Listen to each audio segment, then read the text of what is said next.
এখানে যারা উপস্থিত হয়েছে আমাদের পাশে পিছনে দেখতে পাচ্ছেন, আমার পিছনে আছে জুলাই গণ অভ্যুত্থানে যারা জীবন দিয়েছে সেই শহীদদের পিতা, মাতা এবং ভাই এবং একজন জুলাই গাজী আমাদের মাঝে উপস্থিত আছে। আজকে খুব কষ্ট নিয়ে কথাগুলো বলতে হয়।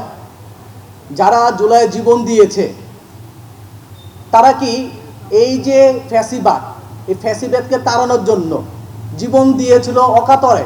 যারা একজন ভাই দেখছে শহীদ হয়েছে, আবার কি করছে, তাদেরকে দেখে চলে গেছে, ঠিক আছে আমার ভাইয়েরদের শহীদ করা হচ্ছে, আমরা রাজপথে যাব। পুলিশ তো এই কথাটা বলতে বাধ্য হয়েছে, একটাকে গুলি করে একটাই মরে, বাকিটি যায় না। এখন এই শহীদ ভাইরা জীবন দিয়েছিল কেন? দেশকে ফ্যাসিবাদ মুক্ত করতে, বিদ্যমান যে বৈষম্য আছে বৈষম্যকে মুক্ত করতে। আপনি এখনো জিজ্ঞাসা করতে পারবেন সেই আবু সাইদকে যে হাত প্রসারিত করে দিয়েছিল তার বাবা মাকে, তার সন্তান কেন রাজপথে নেমেছিল?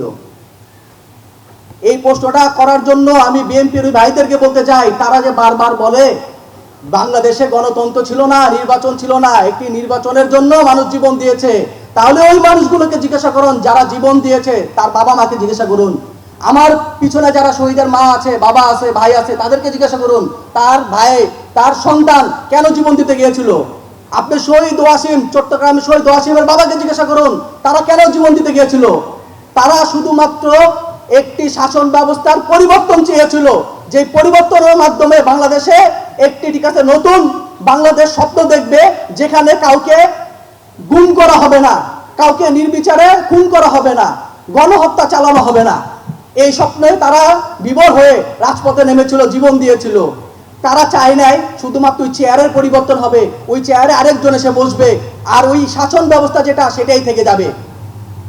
যেহেতু তারা জীবন দিয়েছিল, 1400 মানুষ জীবন দিয়েছে শুধুমাত্র একটা ভোটের জন্য না, এই দেশটার একটা মৌলিক পরিবর্তন আনার জন্য। আপনি যদি এই পরিবর্তনকে এখন ডিনাই করেন, তাহলে আপনাকেও কিন্তু এই মানুষগুলো ডিনাই করতে বাধ্য হবে। যে 1400 মানুষ শহীদ হয়েছে তার বাবারা এখনো কিন্তু জীবিত রয়েছে, তার সহযোদ্ধারা এখনো জীবিত রয়েছে। আপনি কিভাবে ভুলে যান তারা আবার রাজপথে নামবে না? তারা ওই স্বৈরশাসকের মতো আপনারা যারা আবার জোর জবরদস্তি করে ওই আইন এখনো রেখে দিতে চাচ্ছেন, বিদ্যমান শাসন প্রণালী রেখে দিতে চাচ্ছেন, আপনাদেরকে বিতাড়িত করবেন। আপনি কিভাবে নিশ্চিত হন? আমরা এতদিন স্বৈরতন্ত্র দেখেছি, আজ এখন আমরা দেখতে পাচ্ছি রাজতন্ত্র।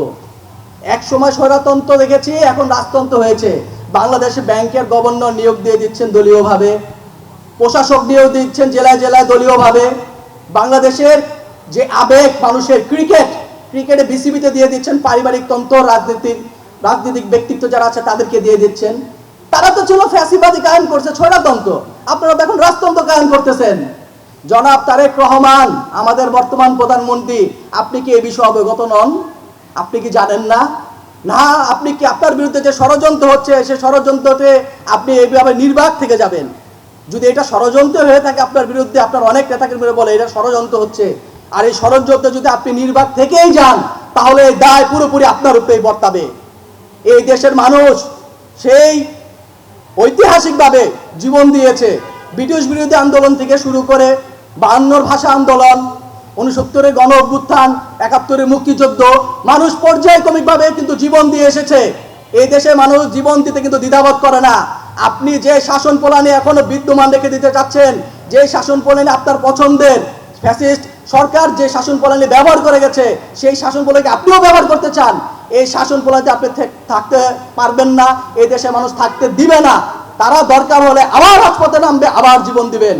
আপনাকে হুঁশিয়ারি করে বলে দিতে চাই, আমার শহীদের বাবা মারা আছেন, এখানে ভাইয়েরা আছেন, তাদের সাথে আমরা প্রতিনিয়ত যখন কথা বলি, তারা এখন বলে আমরা জীবন দিতে প্রস্তুত। আমরা চাই না বাংলাদেশে মানুষ আবার জীবন দেক তাদের অধিকারের জন্য। আপনি তাদের অধিকার প্রতিষ্ঠা করবেন, এই আশা ব্যক্ত করে আমি আমার বক্তব্য শেষ করছি। ধন্যবাদ।